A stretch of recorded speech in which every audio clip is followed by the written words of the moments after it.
Hello everyone. Welcome to Dead Time Stories. I know many of you enjoy listening to these videos as you fall asleep. So before you drift off, I'd love for you to leave a comment letting me know where in the world you're tuning in from. And if you're enjoying the story, don't forget to like and subscribe. Alright, now let's get comfortable, relax, and dive into tonight's story. The train hadn't made a sound in nearly an hour. Marla blinked slowly, the weight of sleep still lingering behind her eyes. The compartment was too quiet. No rhythmic hum beneath the floor, no muted conversations, no conductor's garbled announcements. Just a stillness so absolute that it settled in her chest like a stone. She straightened in her seat and looked around. Her reflection stared back at her in the dark window. Long brown hair slightly disheveled, scarf bunched at her collarbone, a smudge of mascara beneath her left eye. But beyond that reflection, nothing. A curtain of dense gray fog clung to the glass like mold. "Hello?" she called softly, half expecting someone to shush her from the next car. Silence. Her fingers drifted to the seat across from her. It was still warm. She paused. "What the hell?" she whispered. Her heart began a slow, deliberate pounding. The air was too still, the kind of quiet that screamed something had gone wrong. She rose, boots softly creaking against the worn vinyl floor. The corridor outside her cabin was empty.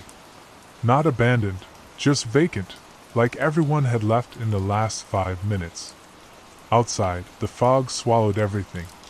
She turned back toward her cabin when the train jolted, once, as though it had struck something deep underground. Then it stopped. No brakes. No hiss. Just stopped. Marla's throat tightened. The door at the far end of the corridor creaked open slowly. No hand visible, no mechanical whir. Just a long, patient invitation.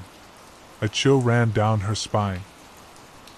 "All right," she said aloud, needing her own voice to break the quiet. "Okay." She took a step. Then another. The moment she crossed the threshold, the air shifted. It was heavier out here.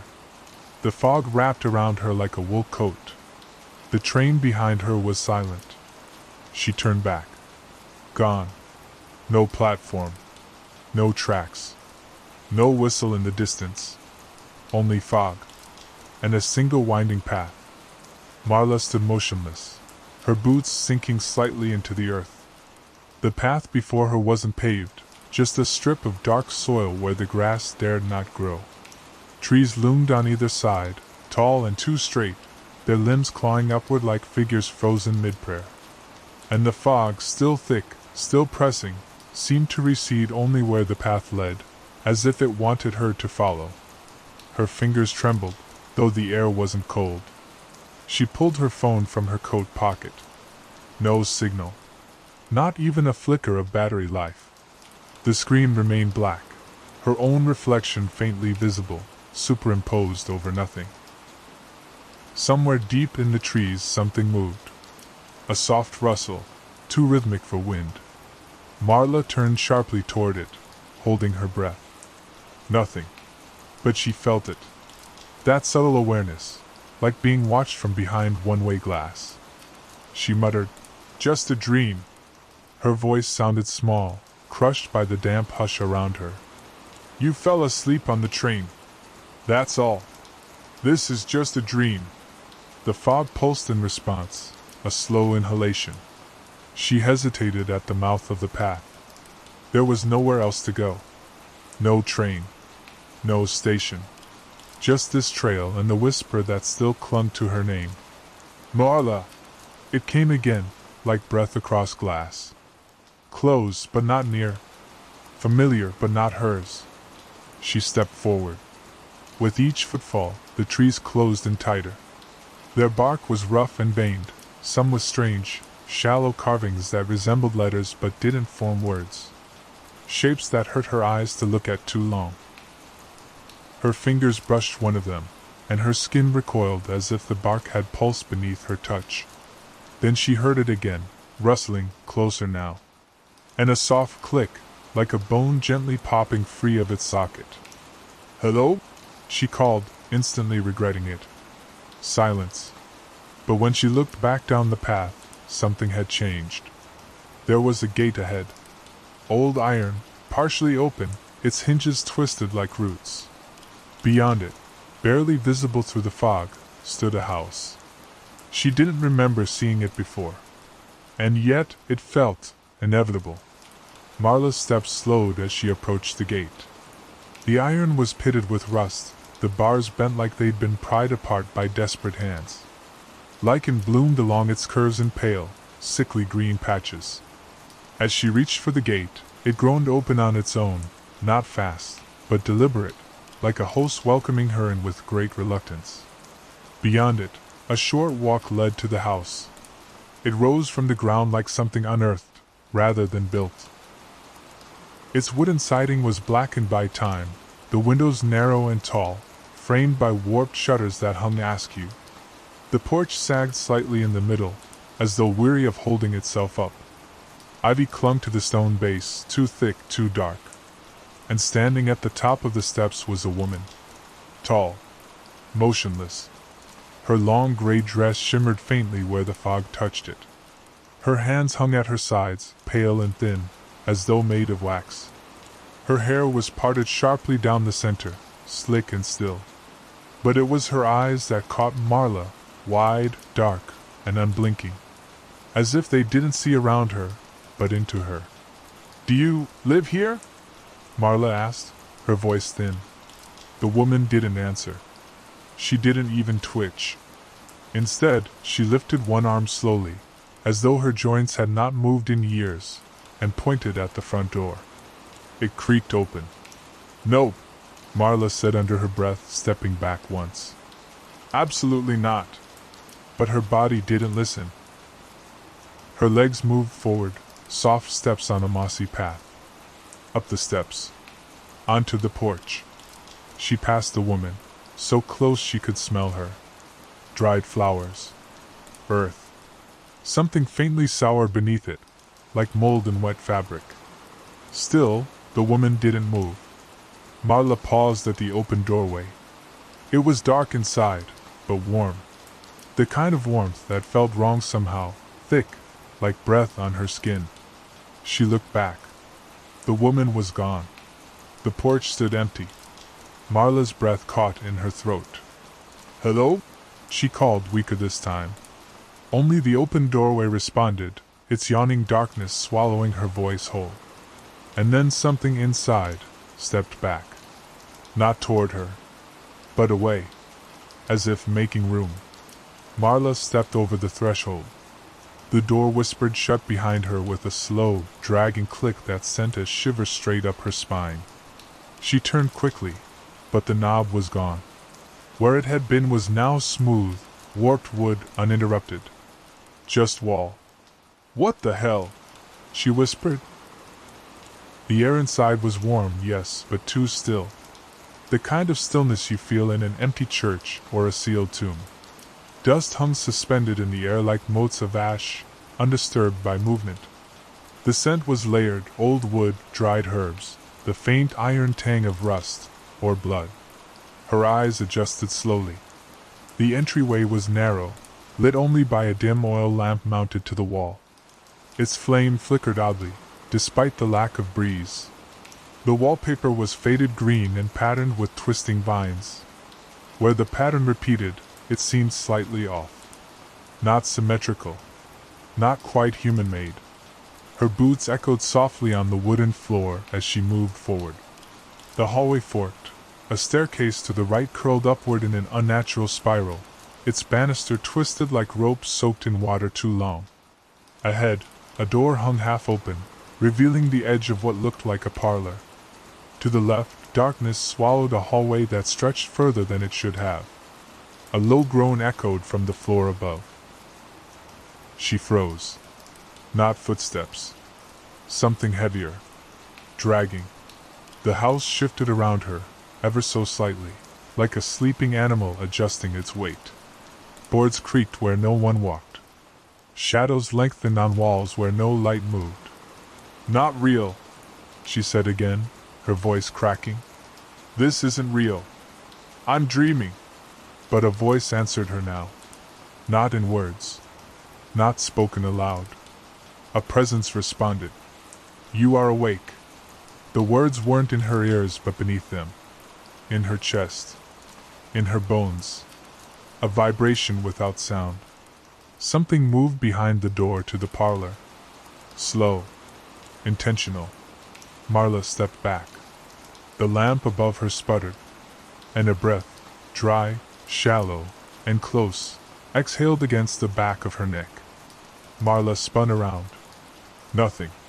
Only the hallway, the walls too close, the air too warm. Her breath caught in her throat again, and this time she tasted dust, ancient, dry, like something long sealed and only now disturbed. The lamp above her sputtered a second time, dimming, then flaring with unnatural brightness before dying altogether. Darkness swallowed her whole. She fumbled for her phone again, still dead. Not even a faint glow. She whispered a curse and reached out toward the wall, trying to orient herself. Her fingers found the wallpaper, now slightly damp to the touch. No, not damp. Breathing. She jerked her hand back. A dry rasp of movement came again from the parlor, as if someone, or something, had shifted its weight just behind the half-open door. Okay, she whispered. Okay. Just go. Get through it. Her hand trembled as she pushed the door open. The parlor was larger than it should have been. The dimensions were off, too wide, too deep, the corners sloping in a way that made her feel seasick. An ornate carpet ran the length of the floor, threadbare in places. A fireplace sat cold and unlit, its hearth full of gray ash. Above it hung a portrait so large it dominated the entire wall. The woman from the porch. But in the painting, her eyes were closed. Her hands folded in her lap. And surrounding her were other figures, 5 of them. All blurry. All wrong. Their faces had no features. Just smooth, skin-toned ovals where eyes and mouths should have been. Marla stared. And as she did, the woman in the center opened her eyes. Just a flicker. A blink. But enough. Marla stumbled back with a gasp. Her heel caught the edge of the rug. She fell hard against the floorboards, and in that instant, the fireplace coughed. Ash puffed outward. Then a voice. A man's voice, hoarse and muffled, came from somewhere deep within the chimney. You shouldn't have come here. Marla scrambled to her feet. The voice didn't come again, but something shifted in the painting above her. The faceless figures had moved. Their heads were tilted now, all of them turned toward her. The woman in the center smiled. Very slowly. Marla backed away from the painting, eyes locked on that impossible smile. It hadn't been there before. She was sure of it. The curve of the woman's lips had lengthened just enough to be unnatural, too precise, too slow, as if it had been peeled across her face, inch by inch. The room felt tighter now. The shadows longer. The walls seemed to lean inward, like they were listening. She turned sharply toward the doorway, only to find it gone. No frame. No exit. Just wall. Panic spiked. Her heart thudded in her throat. She stepped forward and slammed her palm against where the door had been. Solid. Seamless. Let me out! She shouted. The silence that followed was almost mocking. It pressed in around her like a thick fog of its own, suffocating and unmoving. Then, beneath the floorboards, something scratched. Long, slow, deliberate. It came again, louder now, scrrrkk, like fingernails dragging across wood. And then it began. A whisper. Soft.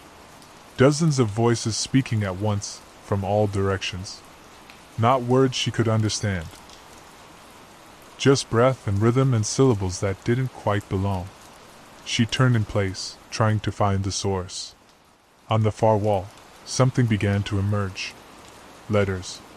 At first faint, like water stains, but darkening quickly, spreading, until they were scrawled across the wallpaper in charcoal black. Dozens of names. Constance, Eleanor, Seth, Willow, Amelia, James, Tobias, Marla. Her breath caught. Marla. Her name had appeared last, still wet-looking. The ink dripped slightly, as though written by an unseen hand just seconds ago. She took a step back. The fireplace let out a low moan. From the chimney again, something slid downward. Ash fell first. Then a voice. "I tried to leave," it said. This time clearer. Closer. A man's voice. Desperate. "I begged her." Marla stared at the hearth. Something moved within the ash, slow and deliberate. A hand, bone-thin, gray as dust, with skin that looked like aged paper. Then the forearm. The elbow. A figure was crawling out of the fireplace. Marla froze. The figure dragged itself through the fireplace with agonizing slowness. Its limbs were too long, its joints bending with unnatural fluidity.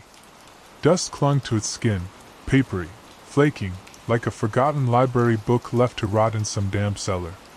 Its face remained hidden in the shadows of the hearth, but its breath rattled like wind scraping through a keyhole. She stepped back, her boot touching the edge of the rug. It creaked beneath her, but the sound was swallowed by the wet, sucking noise of the thing's movement.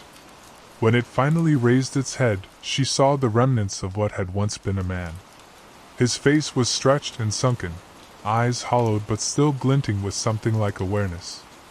A deep gash split his lower lip, and his tongue lolled unnaturally to one side. He looked at her. "You came," he rasped, voice dry and cracking. "She brought you." Marla's throat tightened. "Who are you?" He coughed. No, choked, a dry, rattling sound. And lowered his head slightly. "Doesn't matter. I was like you. A traveler. Wrong place, wrong time." He looked up again, pupils small, fevered. "She called me Tobias. That name isn't mine. I don't remember mine anymore." Marla's stomach twisted. "The woman on the porch?" He let out a sound, not a laugh, not quite. More like a sob wrapped in a wheeze. "That thing hasn't been a woman in a long time." The walls creaked in protest at his words. "She wears faces," he said, trying to push himself to his knees, but failing. "Not just one. Many. I've seen them. Hanging. Pressed like paper against the windows at night." Marla took another step back. Her heel bumped something. A low table. A tea set sat on top, the cups overturned and fused to the saucers with what looked like dried blood. Tobias's gaze shifted behind her. "She knows you're here now. She let you see the house." He pointed a trembling hand toward the ceiling. "You still have time. Not much. If you want to leave." "Truly leave, you need to go upstairs." "Why?" she asked, panic fraying her voice. "Because that's where she keeps them," he said. "The ones like you. The ones who still think they have names." The portrait above the fireplace whispered as something behind the canvas shifted. Marla turned to look at the staircase, winding like a spine into the upper dark. It hadn't looked quite so long before. Now it stretched impossibly far, disappearing into the shadows above. Each step was worn in the center, as if thousands of feet had walked it. Or been dragged. She turned back to Tobias, but he was gone. Only a shallow pile of ash remained where he had been. No sign of his voice. His body. Nothing. Marla pressed her hand to her chest. Her heart was thudding too fast. Too hard. Every instinct in her body screamed to run, but where? The doorway had vanished. The windows showed nothing but fog and the faint shimmer of movement behind it. She turned back to the stairs. They groaned as she placed her foot on the first step. Not in protest, but as if the wood recognized her. As she ascended, the air grew heavier. Not colder, but thicker, as though the house didn't want her to breathe too deeply. The shadows lengthened unnaturally, stretching across the banister like reaching arms. Each step bore a word carved faintly into the wood. Not random scratches, names. Abigail. Peter. Lizette. Rowan. Clara. They were worn smooth by time, as though hands had touched them, pleading, tracing, remembering. She kept climbing. The creak of the steps followed her like footsteps mimicking her pace, but slightly off, always just a breath behind. Just stairs, she whispered, trying to steady herself.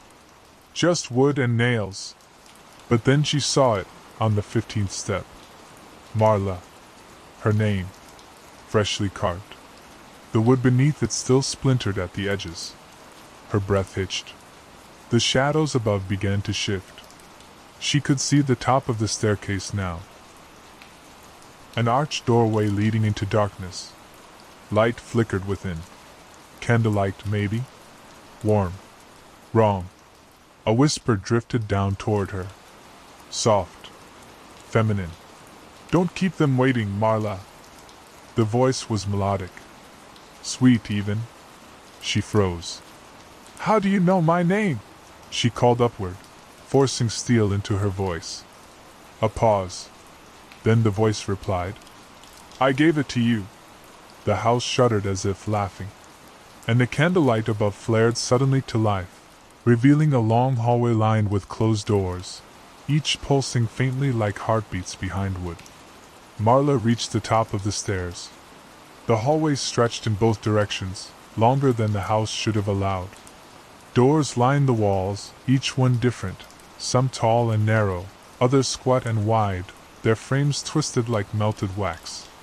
Each door had a single candle burning in a small iron sconce beside it, casting faint amber light that flickered like breathing.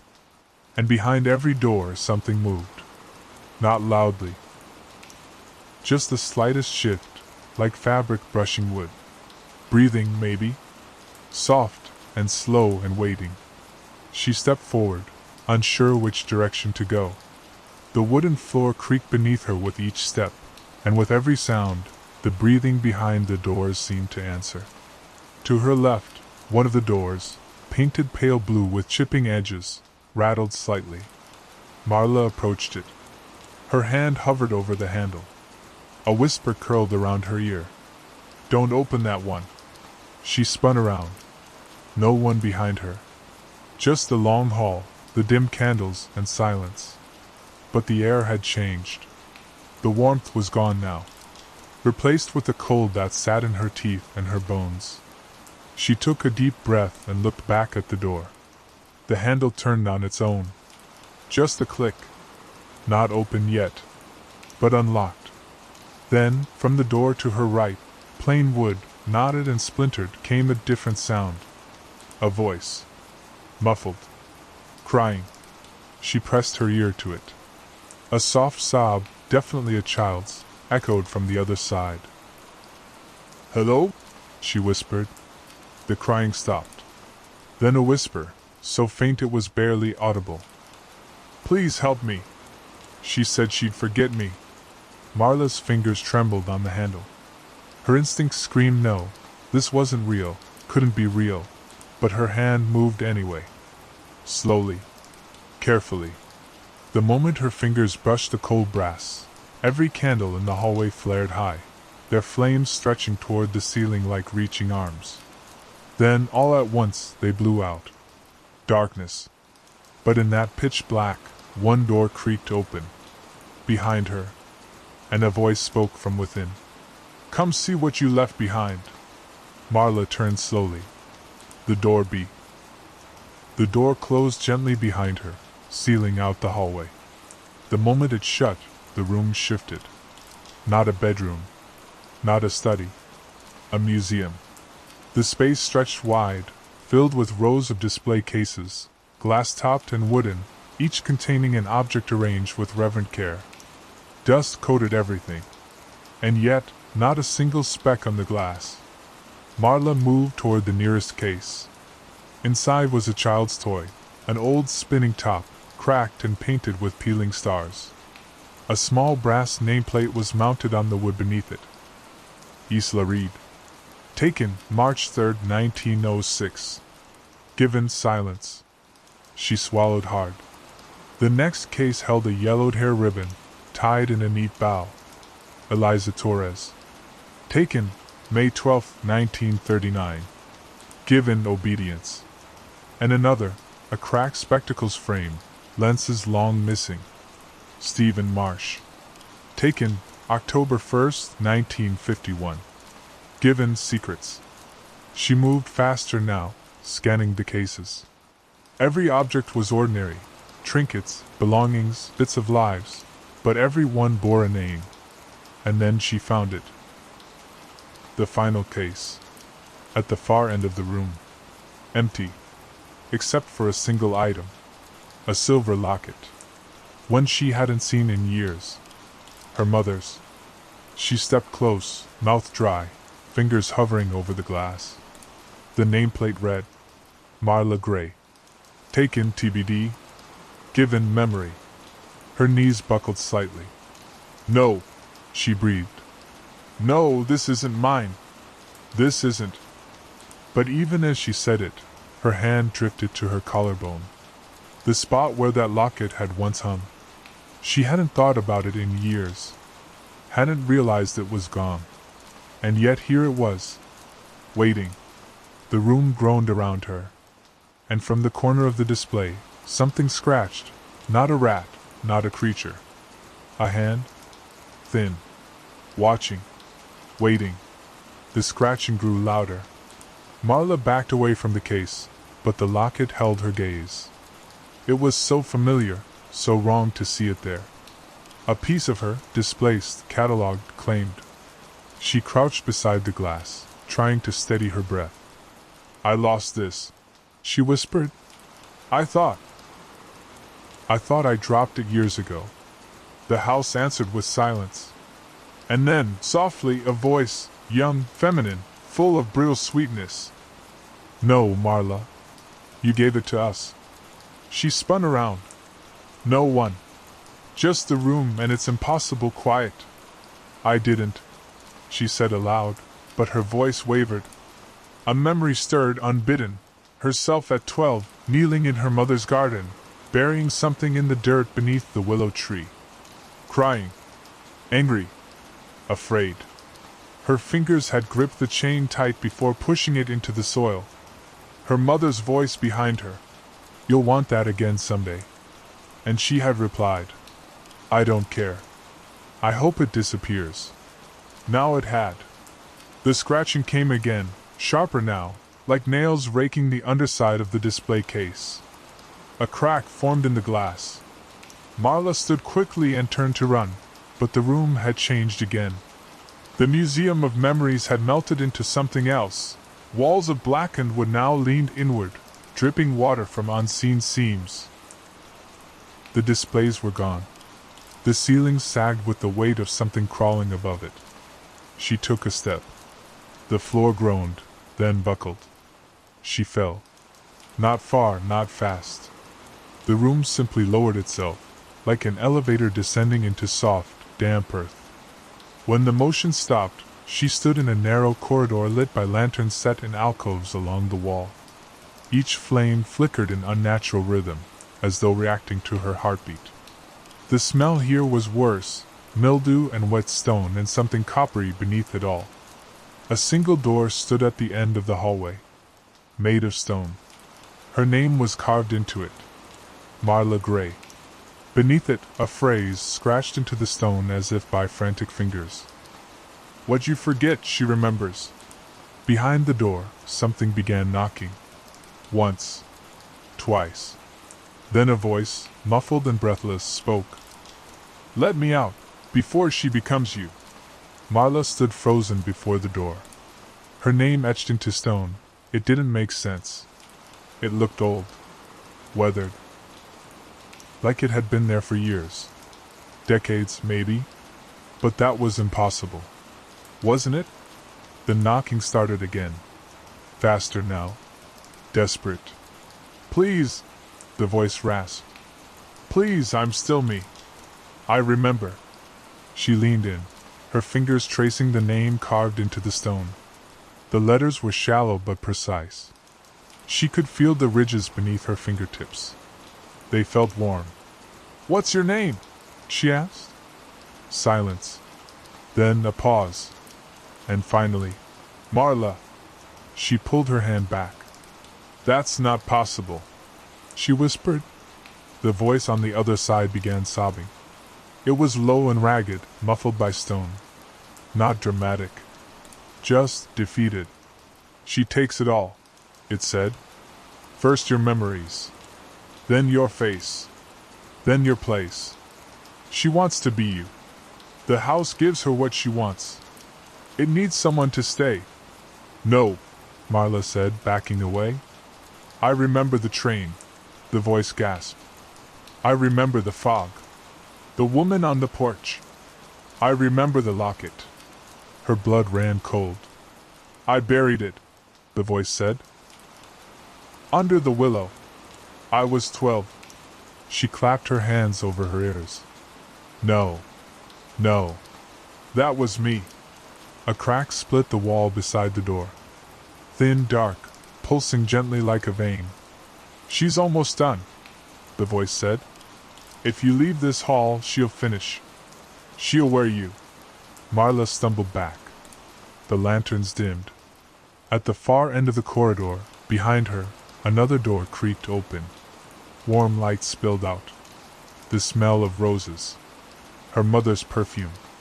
And from within, a voice she hadn't heard in 10 years, soft, worn, loving. Marla, honey. Come in. You've been gone so long. Marla turned slowly. That voice. Her throat clenched. But the stone door behind her banged violently. Don't trust her, the other Marla screamed. She'll trap you. Please, I'm still real. I'm still me. And from the warm light ahead, her mother's voice spoke again, gentler this time. Closer. You've had a hard day, sweetie. Come rest. Marla's legs moved without thinking. That voice, her mother's, had weight. It reached through years of silence, through hospital rooms, through the smell of antiseptic and the soft hissing of machines that never stopped.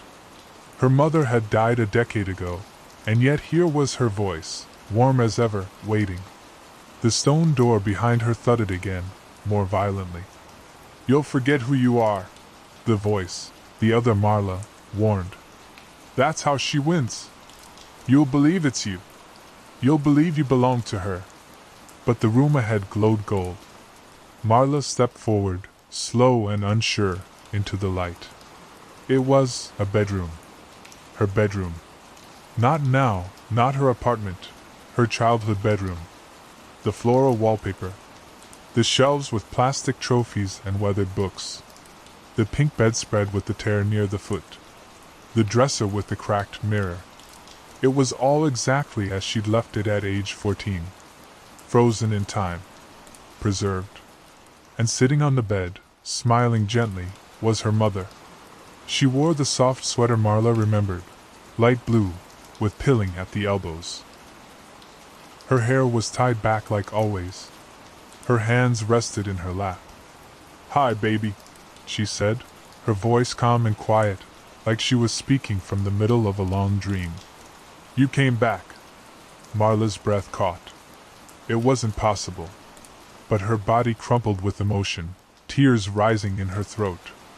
I know this isn't, she stammered. You're dead.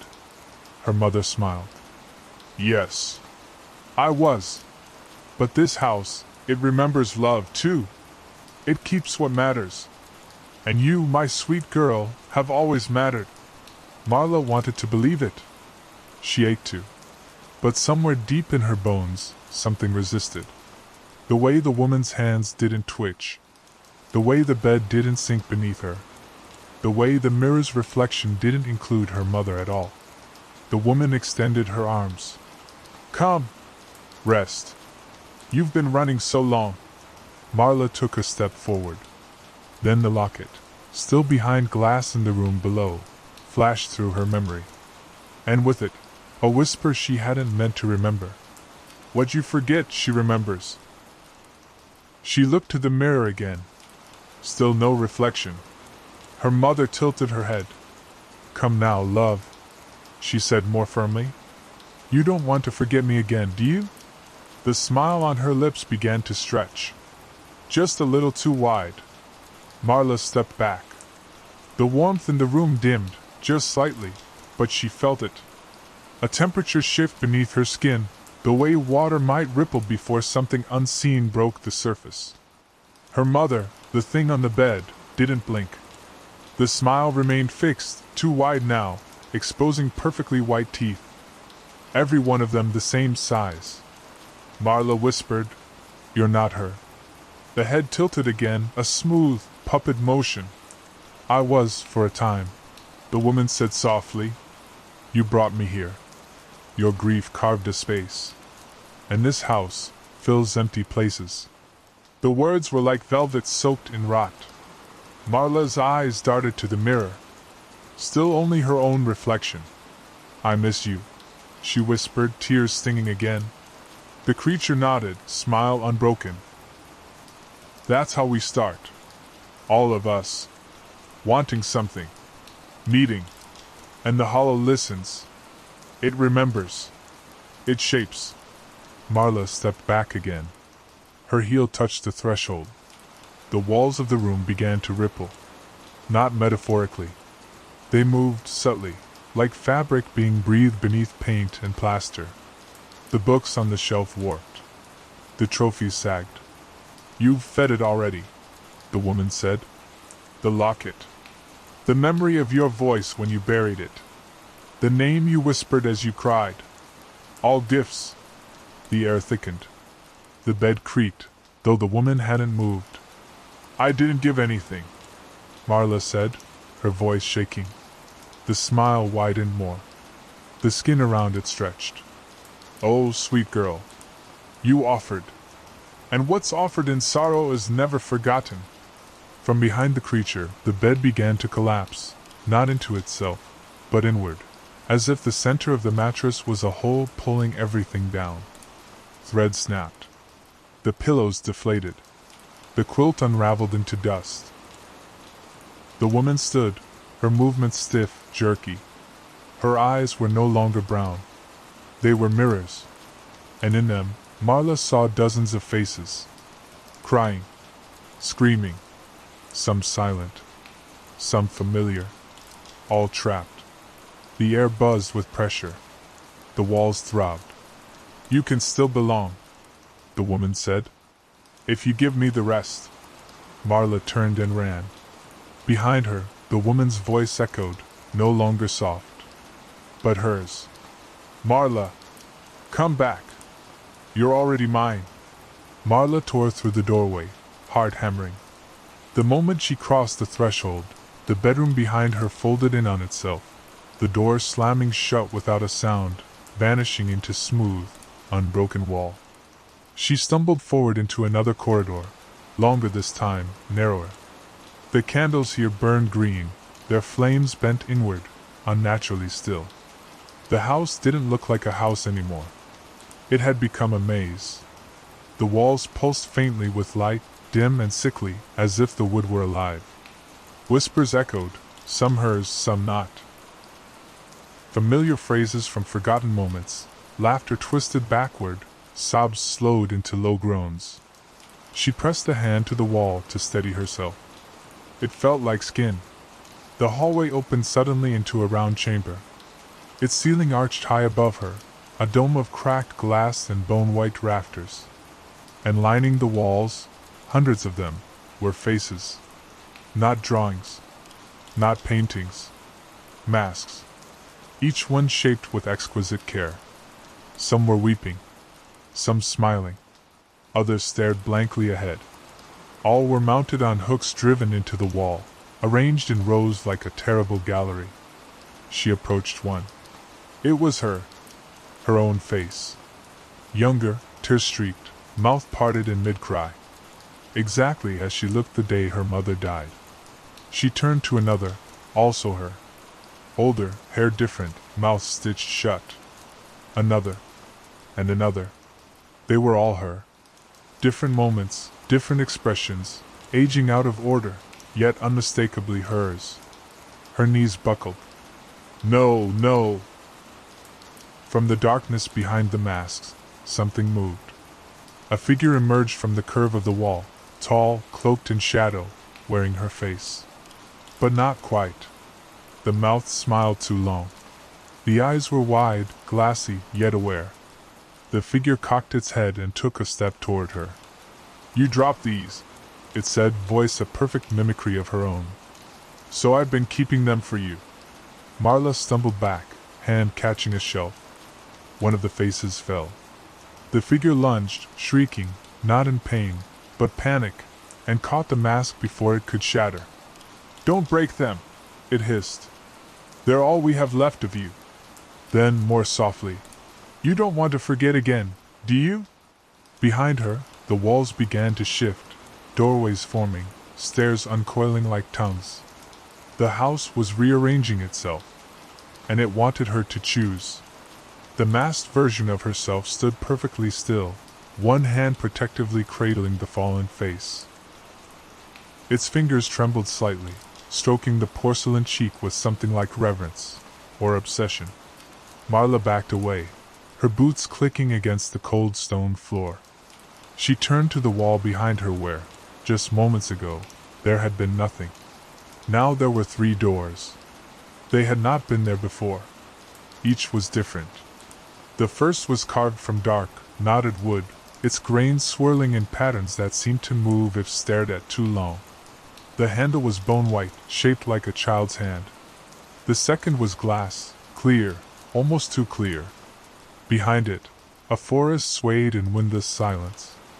The trees there looked almost real, but not quite right. Their trunks were too symmetrical. Their shadows moved with no light source. The third door was made of black iron, scorched and cracked, radiating a low heat. It throbbed faintly, like a heartbeat beneath skin. The handle glowed the color of old embers. From behind each door came sound. The wooden door, a lullaby. Low humming, the voice unmistakably her mother's. The glass door, wind and birdsong, peaceful and distant. The iron door, whispers. Unintelligible, layered, urgent. She turned to the mask-wearing figure, who now stared at her with wide, shimmering eyes. "You already know which one is yours," it said softly. Marla swallowed. "What happens if I choose wrong?" The figure tilted its head. "Then you forget. And forgetting here is worse than death." The walls groaned around them, as if agreeing. She looked again at the doors. The lullaby pulled at her heart, but she remembered what had worn her mother's face. The forest behind the glass shimmered like freedom, but it felt like a trap built of memory. And the iron door, it scared her, which, somehow, made it feel honest. "I don't trust any of you," she whispered. The figure only smiled. "That's what I liked about you." And then the walls began to close. Slow. Squeezing. The house wanted a decision. Marla's hands clenched into fists, and she stepped forward, toward the iron door. The moment her palm touched the handle, the floor beneath her gave way, and she fell. Marla fell through darkness. Not cold. Not wind-whipped. This was a thick dark, like falling through ink. Like being swallowed. There was no sense of gravity, no sensation of descent. Just weightlessness, and the slow pulse of something alive pressing in from every side. She wasn't falling down so much as falling inward. Her breath came shallow and quick. Then, suddenly, ground, wet and spongy beneath her. She collapsed onto her hands and knees. The air was damp, full of rot and wet stone. It smelled like the underside of an old house, like graves that had never been sealed. Around her, the dark flickered. She rose slowly. A single torch ignited along the far wall. Then another. And another. The flames curled blue, revealing a vast circular chamber, its ceiling hidden in shadow. Roots twisted through the walls like veins. And in the center of the room stood a pedestal. Upon it, a book, bound in leather, its cover branded with a symbol that stung her eyes, a spiral inside a hollow ring. The same shape she had seen carved into trees along the path outside. The same shape that had appeared in her dreams, long before the train ride. She stepped toward it. With each footfall, the roots above her shivered. The torches dimmed. A whisper rose around her, so many voices. Old, young, male, female, all saying the same thing in different tongues. The hollow remembers. Marla reached the pedestal. The book pulsed beneath her hand. She opened it. Inside were names. Thousands of them. Each written in the same jagged script. Some had been scratched out. Others smeared with ink or something thicker. She flipped through, faster and faster, until her fingers stopped on a familiar one. Marla Gray. But beneath it, where there should have been a date, there was only a single word. Pending. The ink moved. The letters began to bleed, curling into something else. She stared, helpless, as the page beneath her name unfurled into sentences she had never written, but somehow remembered. She entered willingly. She gave the locket. She ignored the warning. She will forget. She will replace. She will remain. Her knees buckled. From behind her, the sound of footsteps. Slow, bare, and a voice very close. "You've finally come home." Marla turned. The figure that stepped from the shadows wasn't cloaked this time. No masks. No illusions. It was her. Same height. Same dark hair. Same curve of mouth. Same eyes, except deeper somehow. As if something vast and old looked out from behind them. But it was the smile that made her stumble back. Too gentle. Too sure. Too final. "You're not me," Marla whispered. The copy cocked its head. "But I am. I'm what's left when you forget. I'm what the hollow keeps." Marla backed against the pedestal, her hands still resting on the pulsing book. The other Marla circled slowly, bare feet making no sound on the damp floor. "I watched you. I waited. Every memory you gave up, every birthday you stopped celebrating, every face you let blur, I took them. Piece by piece. You made room for me." "No," Marla said. "You're a lie." The thing smiled wider. "Then why do you remember less each time you blink?" Marla froze. A chill ran through her, not from the cold, but from recognition. She couldn't remember the train conductor's face. Couldn't recall where she had been going. Her apartment. Her job. Her last conversation. All of it, vague, like a dream melting away. "No," she whispered, suddenly dizzy. "That's not—" The other Marla stepped closer. "You're already fading. I'm the marrow now. You're just a voice echoing at the end of the hall." The torches dimmed further, casting the figure in flickering blue shadow. "If you stay," the creature said gently, "I'll make it painless. You'll forget the fear. You'll forget the pain. You'll forget your name." Marla's hand gripped the edge of the book, nails biting into the leather.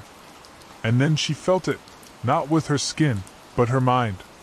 The book was alive. It wasn't just a record. It was a contract. A ledger of offerings. A ledger that could be rewritten. The figure that wore Marla's face staggered back, hands over its ears. Its skin began to ripple, features distorting, jaw twitching in a silent scream. The face was unraveling, the mask beneath it no longer holding. "You don't have that right," it howled, its voice now layered, half Marla's, half something older, deeper, hollow as a cave. But the page in Marla's hand burned warm, as though defying gravity. The ink was alive, curling and twisting in her palm. The name Willow Eowyn blurred, then bled, turning into black smoke that drifted up, merging with the roots above. Marla fell to her knees, choking. The book before her snapped shut with a violent crack. Behind her, the roots along the wall split open like skin. A long, ragged wound formed across the chamber, revealing eyes, not metaphorical, not illusion. Countless eyes embedded in pulsing root, blinking in unison. They looked at her. All of them. She was seen. The creature wearing her face shrieked again, but it was afraid now. It backed into the shadow, its form twisting, limbs stretching too far, shoulders collapsing inward, skin becoming smoke. "I earned you," it roared. "You gave yourself. You asked to be forgotten." "I changed my mind," Marla rasped. The room lurched. The floor cracked. Chunks of stone broke away into a chasm below, glowing faintly red, like coals long buried. The pedestal dissolved into dust. And then the voices returned. Not angry now, but pleading. Hundreds of them. "Remember me." She took my eyes. "I had a name once. She wears my face when I sleep." They echoed through the hollow like trapped air escaping a drowned room. Marla staggered to her feet, holding the torn page against her chest. It pulsed like a heart. The iron door she had come through was gone. But in the far wall, something new began to take shape. A mirror. Cracked. Black framed. The glass rippled. Marla stepped toward it, unsure. Behind her, the last of the fake Marla shrieked and lunged. But the mirror flared bright. And she stepped through. Crossing the mirror felt like being pulled through warm molasses. Marla's breath caught mid-step, her body compressed, squeezed through an impossible thread, her thoughts scattering like dust before reforming all at once. When she opened her eyes, she was elsewhere. She stood in a hallway, but not like the ones above. This was clean. Modern. Fluorescent lights buzzed overhead. The air smelled sterile, like floor wax and old paper. She blinked. Office carpet. A bulletin board covered in flyers. A humming vending machine. For a moment, it almost felt normal. But the building was empty. The quiet was wrong. Then she saw her reflection again. A window across the hall showed her standing there, hair disheveled, clothes torn and dirty, streaked with ash. Her eyes looked sunken, older. She stepped closer. The glass didn't follow her. Her reflection remained still. Eyes unblinking. Expression blank. "Don't," she whispered to herself. But the reflection did move then, slowly raising one hand and pressing it flat against the glass. Marla didn't move. The reflection smiled. Not her smile. Not anymore. She turned away quickly and stumbled down the hall. Doors lined either side, frosted glass with names etched in brass. Guidance counselor, records office, administration. It looked like a school, or something that had been one. But beneath it all, she could still feel the hollow. Like mold under wallpaper. Something that never left. At the end of the corridor, a single wooden door stood ajar. Faint light spilled out, golden and warm. She approached cautiously. Inside was a room she hadn't seen in years. Her childhood kitchen. Every detail was perfect. The way the clock ticked too fast, the old curtain fluttering in the breeze from the half-stuck window, the squeak of the refrigerator door. A plate of cookies sat on the counter. The smell was overwhelming, brown sugar, vanilla, cinnamon. She stepped inside. And behind her, the door clicked shut. Footsteps creaked from the hallway. Slow.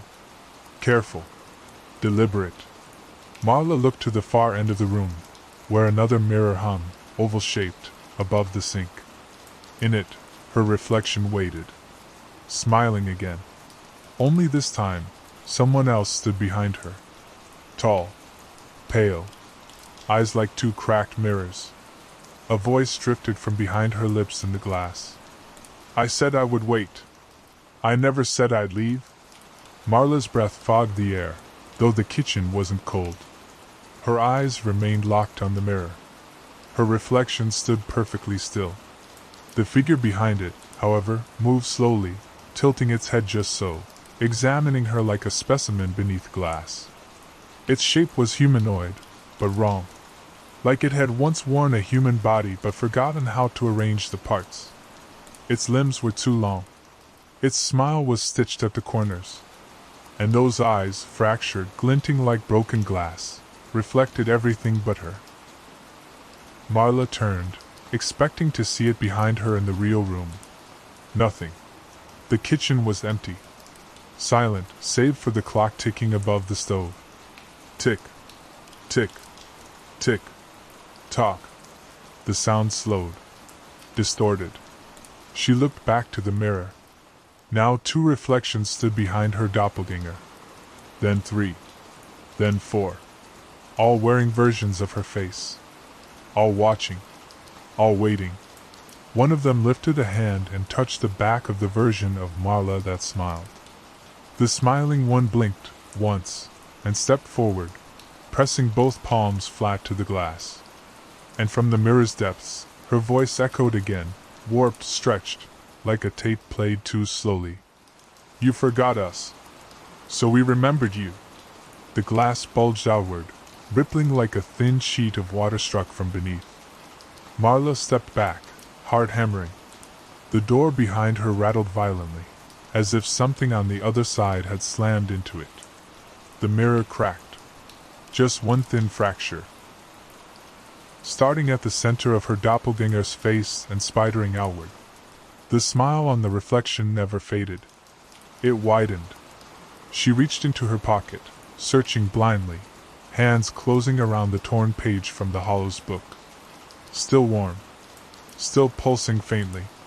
The smile in the mirror twitched. A low voice, not hers this time, spoke from everywhere at once. You can't hold the Hollow and stay whole, Marla whispered. I don't want to be whole. I want to be free.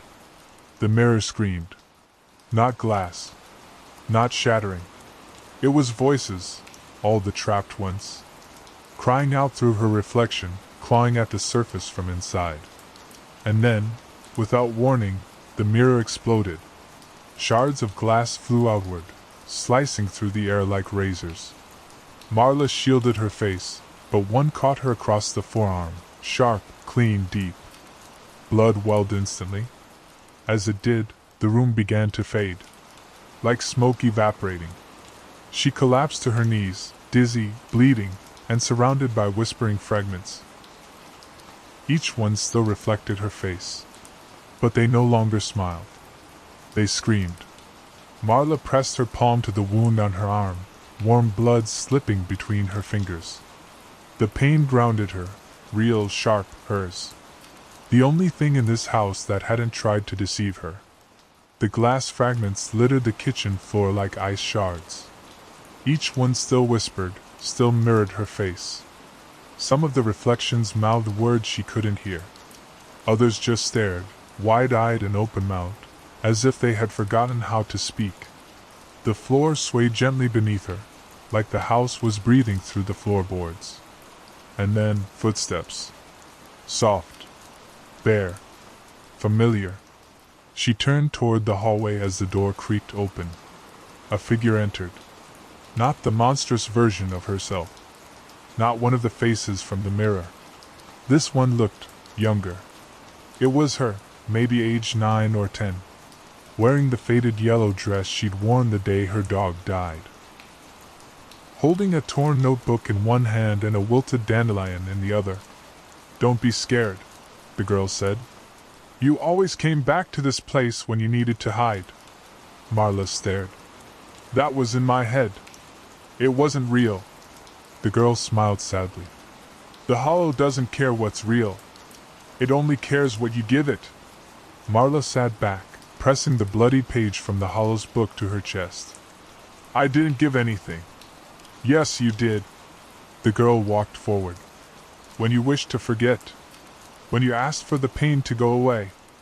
That's when the house heard you. That's when she found your name. Marla's hand clenched. Shivu? She whispered. The child knelt beside her. Willow Eowyn. She was the first.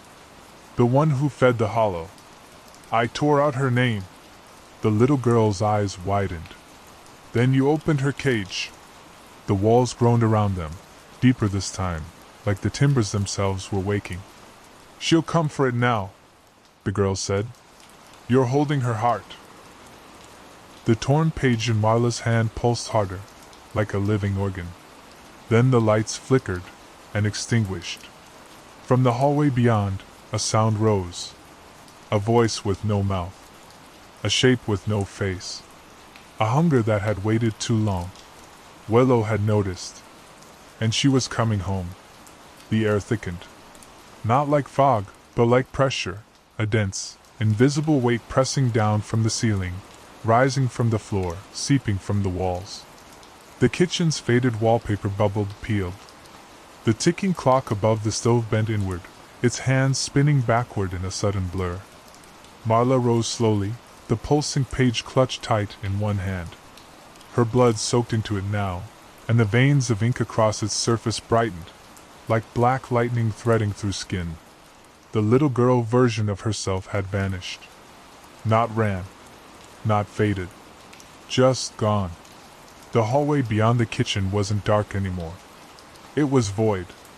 A complete absence of light. From within it, a shape began to form. Not walking. Not floating. Unfolding. A tall figure, draped in layers of what might have once been cloth or hair or cobweb, now indistinguishable. A single hand, long and skeletal, slid into view first. Then another. And from behind that curtain of dark came a face. Or what might have been one. There were no eyes.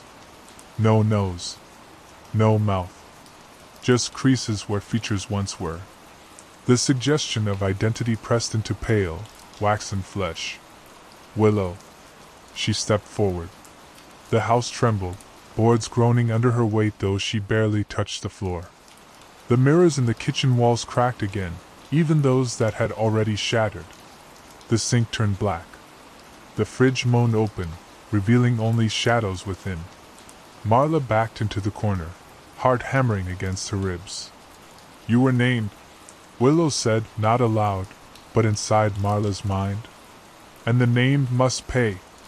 I never asked for this, Marla shouted. Willow moved closer, tilting her blank head. You wished, she said. You buried. You forgot. That was all I needed. The pulsing page in Marla's hand flared. Willow hissed, reeling back, one hand clawing at the air as if warding off flame. You have my end, she growled.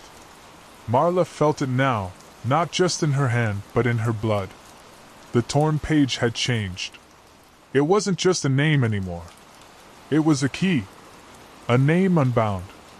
A lock undone. I don't want your power, Marla said, holding it out. But you have it, Willow whispered. And the hollow will never let you leave with it. Willow lunged. The walls screamed. And the floor cracked open beneath Marla's feet. Again she fell. This fall felt different. The last ones had been dreamlike, slow, as though the house chose where and when she landed. Now, the hollow was angry. Marla hit the ground hard. Her shoulder struck damp stone, jarring pain down her arm.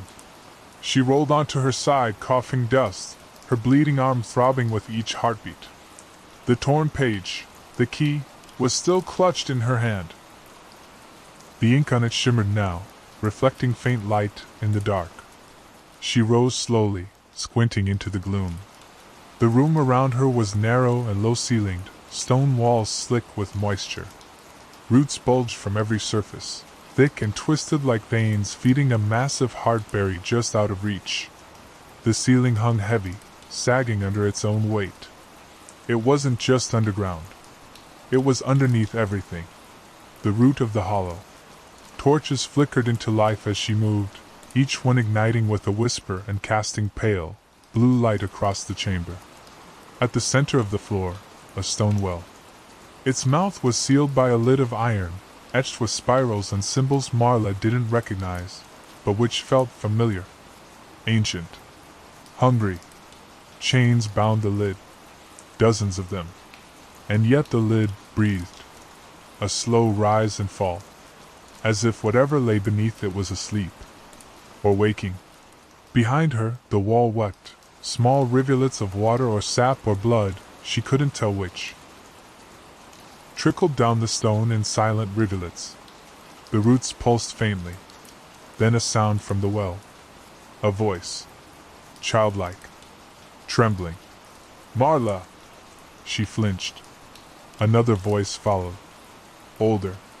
Male. Desperate. She's not real. Don't listen to her. Then dozens. Layered.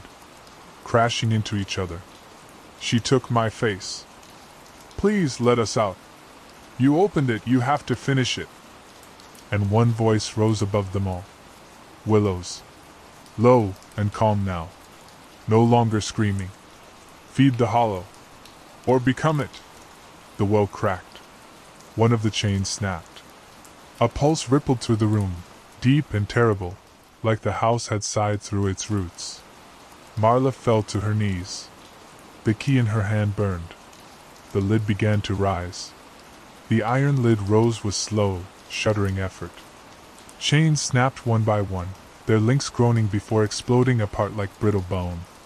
Dust and mold burst into the air, the scent of centuries, of rot and wet memory, coating Marla's lungs with every breath. The well gaped open. It wasn't a pit. It was a mouth. Lined not with brick or stone, but sinew and pulsing root, teeth made of broken glass and bone. The light in the chamber dimmed, pulled inward like smoke drawn into a fire. And it breathed. Marla stumbled back, shielding her face from the gust of hot, damp air that rolled out. Whispers poured with it, names upon names, each more frantic, tangled, pleading. She could feel them brushing her skin, like spider legs made of sound. Her name was among them. Marla! Some whispered it with reverence. Others with envy. She's still whole. She doesn't belong here. She remembers. Tears burned at the corners of her eyes. She held the page out in front of her, but it fluttered uselessly in her grip now, its glow dimmer. A choice was forming. A voice within the well, hers and not hers, spoke. Give back what you took, or stay forever. Then Willow rose from the far end of the chamber. Not through a doorway. Not through shadow. She bled through the stone wall like ink spilled into water, her face smooth again, her limbs long and fluid. Her eyes, still mirror glass, caught no light. You opened the hollow's tongue, she said gently. Now you must feed it. Marla looked at the torn page. Her name still pulsed there. But below it, where the word pending had once been, something new had appeared. Marla Gray. Taken now. Given identity. She dropped it in horror. The page fluttered once, then was sucked into the mouth of the well. The hollow roared. The roots lashed out, striking stone, writhing around her. Willow smiled. It's done! But the moment the page vanished, something shifted in Marla's chest. A new voice, quiet, steady, rose within her. It is only done if you believe it. She clenched her fists and whispered one final truth. I never gave you my name. I only forgot it. And with that, she jumped into the hollow's mouth. There was no falling, no wind, no gravity. Just a soft, slow unraveling. Marla sank through something warm and pulsing, like blood that remembered its path. Around her, the hollow murmured, not in voices now, but in memories. Fractured images spiraled through her vision, the train seat, the fog outside, her mother's hands buttoning a coat, the first time she lied, the first time she forgot. They collided and merged, wrapping around her body like layers of silk. The deeper she went, the heavier she became. She tried to scream, But sound didn't work here. Instead, the hollow spoke in feeling, and what it gave her now was grief. It opened like a wound inside her, wide and soft and full of uncried tears. She felt it all again. The sharp ache of the day her mother died, the silence after the funeral, the way everyone's voices blurred into static, the endless empty days when she wished to forget. That was the seed, the bargain she never realized she made. A wish whispered into grief, "I want to forget." And the hollow had answered. She saw herself now, not in one body but in many, fragmented, hundreds of versions, lost in thousands of branching rooms. Each one still repeating the same path, boarding the same train, stepping into the fog, choosing the wrong door. All of them were her. But she was the only one who had made it this far. The hollow wanted her to submit, to accept the narrative written in her place, to let go. But something inside her, something tiny and bright, refused. A spark. A name. Not just hers. All the names. The ones the hollow had swallowed. The ones Willow had erased. They flickered into her mind, fragile but alive. She spoke them in silence, each syllable rebuilding the ladder beneath her. And then, a hand reached through the dark. Not her own. Not Willow's. A child's.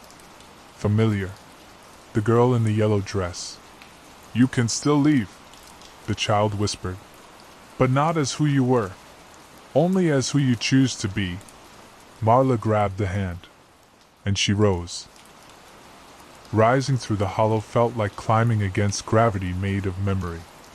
Each pull upward was a choice, a declaration. Marla gripped the hand of the child, her younger self, and ascended past layers of the house that no longer looked like rooms but like thoughts. They passed fragments of moments trapped in amber. A man sitting at a piano, fingers bloody, playing a song no one remembered. A girl staring into a locked box labeled her voice. Dozens of doorways that led nowhere but back to themselves. Marla passed them all. As she rose, the air grew colder, thinner, but her grip didn't loosen. The further she climbed, the louder the names became. Eliza, Tobias, Clara, Isla, Stephen, Marla. They whispered from the walls, from behind locked doors, from paintings that blinked as she passed. Each name was a thread, and now they followed her. She realized, suddenly, sharply, that Willow hadn't just fed the hollow. She had become it, piece by piece, face by face, name by name. Willow hadn't survived her grief. She'd made it eternal. At the top of the rising dark, a crack appeared, a thin line of warm light. Marla reached toward it with her free hand. The child's grip tightened, and then, with one final pull, she broke. And this time, the name was hers. The train lurched forward. Outside the window, the fog thinned, and behind her, in the shadow of the seat, the hollow watched. Still hungry, still waiting. But for now, Marla was whole. The train moved steadily now, its rhythm returning in soft, reassuring clacks beneath the floor. The fog outside continued to thin, revealing trees, real ones this time, tall and green, swaying gently in the morning breeze. Marla sat still, the torn page resting in her lap like a dead leaf. Blank. She traced its edge with one fingertip. It felt like ordinary paper now. No heat. No pulse. But somewhere deep inside she knew what it had become. A memory left unspoken. A promise made in silence. The hollow had not been destroyed. That wasn't how these things ended. The house would sleep for now, perhaps for years, perhaps for lifetimes, waiting for the next whispered wish, the next lost name. But Marla had done something no one else had. She had walked through the entire hollow and returned herself. Not without scars, but without surrender. She stood as the train began to slow. A station came into view, small, quiet, unfamiliar, but solid, tangible. A world that obeyed rules she understood. As she stepped off, morning light struck her face. Warm, soft, forgiving. The torn page in her hand flared once, so fast she nearly missed it, and a single line appeared in fading ink. She remembered. Then it turned to ash in her palm, scattered on the breeze, and was gone. Behind her, the train doors closed. Through the window, just for a second, she saw her reflection. It was only her. No shadow behind it. No flicker in the eyes. She smiled and turned away. The world outside the hollow was still vast and strange and waiting. But she had a name.